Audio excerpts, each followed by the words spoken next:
One of the questions that I had all the way in the beginning of starting my YouTube channel was how much small YouTubers make, and the few videos that I found explaining that on YouTube were not really answering my questions, or the people sharing information were way too big, or they were operating completely different niches than I was. And so in this video, I will not only give you full insights in my YouTube analytics, sharing how much I made in the first month on YouTube, but I will also explain how much you can expect to make depending on which niche you are operating at. Now, the data that I will be sharing is, first of all, data coming from my own YouTube channel, but also data coming from other YouTube channels and their YouTube analytics. And so the only way you can get this type of information is if you know other YouTubers that can give that to you. And so that was definitely not the case for me all the way in the beginning. And that is why I think this video will help you a lot if you're a beginner. Now, I know what you're thinking. Oh my God, I can't believe this. We finally get to see the truth. Oh my God, Dries, is there anything at all that I can do for you? Well, I'm glad you asked, because there's one thing that you can do. And that is to hit the like button on this video. I mean, that would help me out so much with the YouTube algorithm. And it only takes you 1 second. I mean, it's kind of a fair deal, if you ask me. Let's dive in with how much money you can expect to make depending on the niche that you choose. Now, in order to know this, we have to look at the CPM, which is what you will get per 1,000 views. And this will depend on not only the niche that you choose, but also the gender, location, and age of your viewers. Generally speaking, a male viewer older than 25 coming from the US will get you most money. Now, for the topics, I wrote all of them down in this list, so let's go through them together. The first ones are the prank channels, the channels about sex or drugs or anything of that nature. Now, first of all, these channels, if you're thinking about making a channel like that, you have to be very careful. You cannot make pranks that are insulting people, that are discriminating. So you have to be very, very, very careful. Otherwise, you will get demonetized and you will not get any money at all. And that is, of course, also true with the channels about sex or drugs.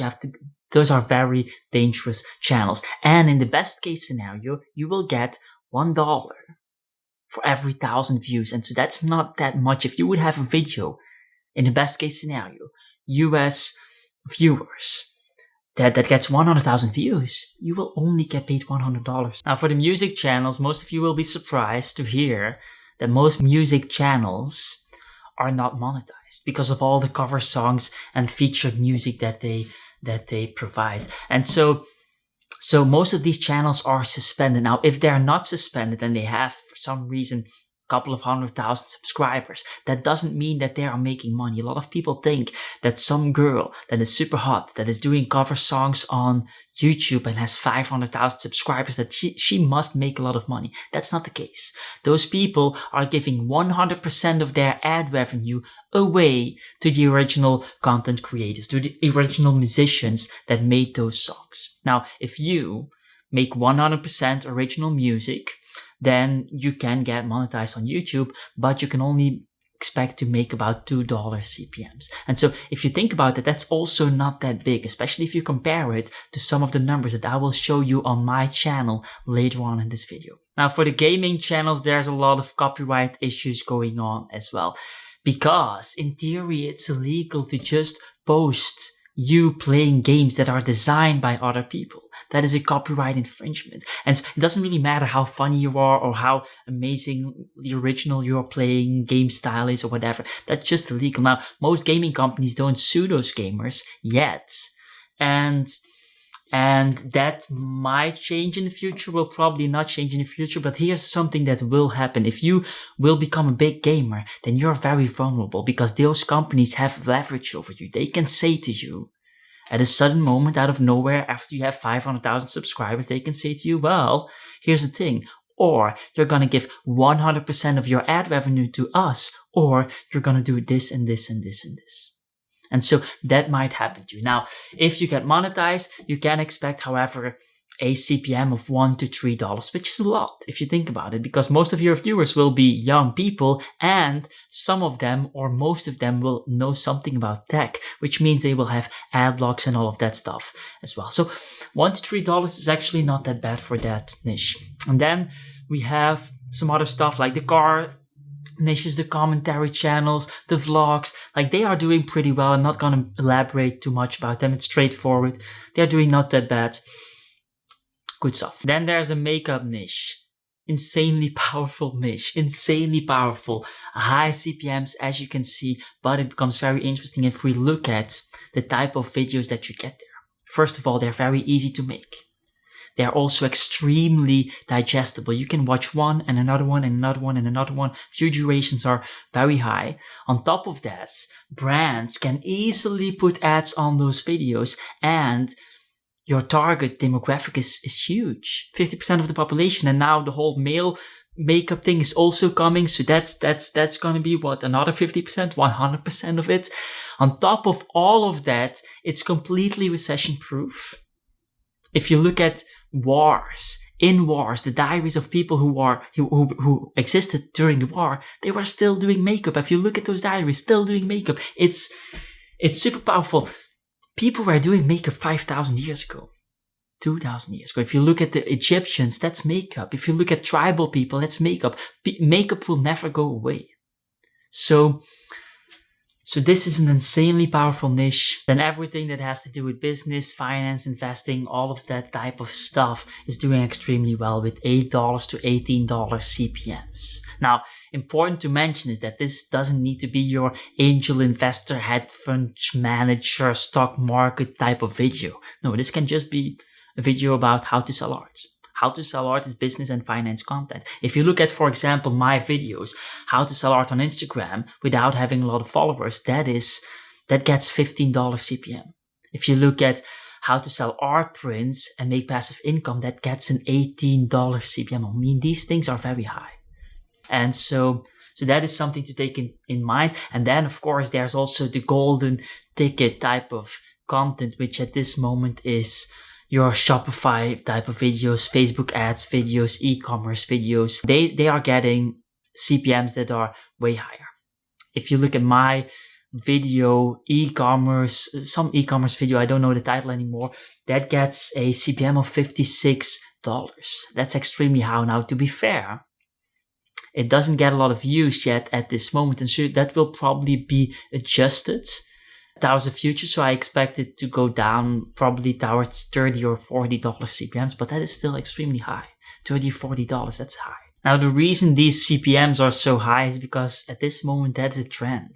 There are a lot of courses on dropshipping, e-commerce stuff going around, and these courses are going for a lot of money and have profit margins that are insanely big. And so these course creators have a lot of money. They can go really deep in their pockets to outbid one another on advertisements. And so that is why that is so high at this moment. You also saw that with the whole Bitcoin thing. When that was a trend back in the days, you saw CPMs of $40, $50, sometimes even higher than that. And if you look at those same videos now, you see that they're getting a fraction of that. And so you have to be aware of these numbers. Sometimes those trends only last a year or a couple of years. So here's the list once more. Now, the good thing about this list is that you don't have to give your email address in order to get it. You can just take a screenshot and like this video instead. As you can see, depending on which niche, you will get more or less money for your videos. Now, this is a mechanism that people tend to understand. What people don't understand, or most of the times don't understand, is that it's not only the topic that you choose, but also the amount of content creators that are at that particular moment in your particular niche. Let me explain it for a moment. If there are less content creators in your niche, there's less place for advertisers to put ads on those types of videos. In return, creating more competition among advertisers and pushing prices upwards. And so, if you understand this, you could potentially get very high CPMs just by picking a niche that is not really represented on YouTube or not enough represented on YouTube at this moment. Is that a good strategy? I wouldn't necessarily recommend that strategy, but it's nice to know that those things are possible. So let's dive into my YouTube analytics and show you how much money I've made in the first month.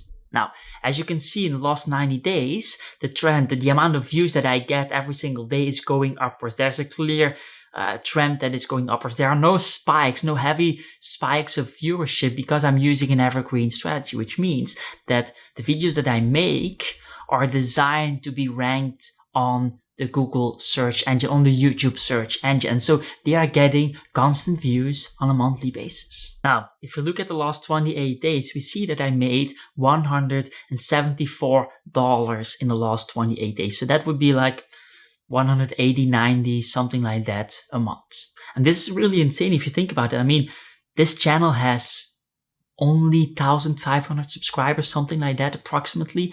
I mean, that's a lot of money for so little subscribers. And also taking in mind that this is an evergreen strategy, so that means that those videos that I have already created that will keep on ranking on the YouTube search engine for on average 2 to 3 years will be generating $174 on average every 28 days for the next 2 to 3 years. And so that's a pretty cool number. Now, if we look at the daily totals, you can also see that it's going upwards. Why? Because those videos that are currently ranking are still getting more and more and more views over time. Now, if we look at the best performing videos, the videos that are generating most money, we see something interesting as well. If we look at, for example, 6 best print-on-demand websites to sell art prints online, then that video generated $18, which is $4 more than how I sell paintings on Saatchi Art, even though how I sell paintings on Saatchi Art has twice as many views. In other words, depending on which topics you choose, you can make a lot of money without getting a lot of views. And so if you compare that, for example, to music videos, you would need to get for a music video 18 times more views every single month. So that would mean that you would need 20,000 views a month to get the same in AdSense revenue as my video 6 best print-on-demand websites to sell art prints online. In a 3 to 4 year period, that would be 1 million views. And on top of that, if you look at 6 best print-on-demand websites to sell art prints online, then you will see that that video is increasing in views every single day. If you look, it's compared to last month, the AdSense revenue went up with 47%. And so this is still increasing, and that's what I want to tell you guys. That is something that I hope to be very motivating, that you can see that you don't need the same money as those music accounts with millions of views to get approximately the same results. You can get to the same amount of money from AdSense fairly easily if you choose your topics right. As mentioned in the beginning of this video, the type of audience that you have will determine how high your CPMs will be and how much money you will get. Now, we don't have all the data, all the information about our audience in YouTube analytics. We have some, and so I will share the things that we have. Now, if you look at my analytics, you see that most of my viewers come from the US. Most of them are male, most like a little bit of difference, which matters because in most countries, the male figure is still the financial decision maker. And then most are also older than 25, which matters as well because a 17-year-old boy just simply doesn't have any money to spend, really, sadly enough. Now, there's one more thing that I want to show in my analytics, and that is which ads are generating most income for me. As you can see, the skippable ads are responsible for 90% of the income. And so definitely make sure you enable those types of ads. Now, when it comes to ads and how many we should put in, there are also some things that we have to take into account. On YouTube, there are basically 2 strategies when it comes to putting ads in your videos. The first one is putting the least amount of ads in your videos because your viewers don't like ads, and so you're going to get less views, which result in less money if you do that. If you would put ads in your videos. The other strategy is that you have to put ads in the middle of your videos to get more views. Now, on YouTube, most YouTubers use the first strategy. And most people believe that the first strategy is the best strategy because people don't like ads. And if you have ads in your videos, then people will like your videos less. Now, in reality, the first strategy is actually not the right one. It's the wrong one and will result in less views over time. Now, this is a little bit counterintuitive, so let me explain. The second strategy is the best one because it turns out that YouTube pushes videos with mid-roll ads way more so that you get more views. The reason for this is very simple. If content creators make more money on their videos because of mid-roll ads, then YouTube also makes more money. And it's also very easy to argue that this increases the quality of the videos because if YouTube makes more money, then they can invest that money in their platform, generating a better experience for the user. If content creators make more money, they can invest that money in better camera or hiring particular assistants, whatever they need to do to make better videos. And so the user has a better experience in the end. And so even though a lot of people complain about these ads, it is a win-win situation for everyone. I've seen big names, like for example Stephan, not on their YouTube channel but behind the scenes, explaining that when they turned on mid-roll ads, they saw an increase of views and money almost overnight. And so long story short, putting mid-roll ads in your videos will not only increase the amount of money that you make, but also the amount of views that you will get. We covered a lot in this video, but there are some things that we should be talking about as well. We should be talking about the whole monetization process, about the AdSense thing, how to get there. We should be talking about, by the way, if you don't know, in order to get monetized, you need 4,000 watch hours and 1,000 subscribers. We should talk about how to actually get there. Which YouTube settings you should enable to not only get there faster, but when you get there in that monetization thing, how to get most out of your channel, most views and money. But here's the thing. There will be another 15 minutes and frankly, a completely different video. And so I'm very sorry, but we're not going to do that. Predominantly because I already did. It's called How to Get Monetized on YouTube. Everything you need to know about monetization process and AdSense, something like that. I think so. And that's it. My name is Dries Ketels. Hope to see you again sometime. Have a great day.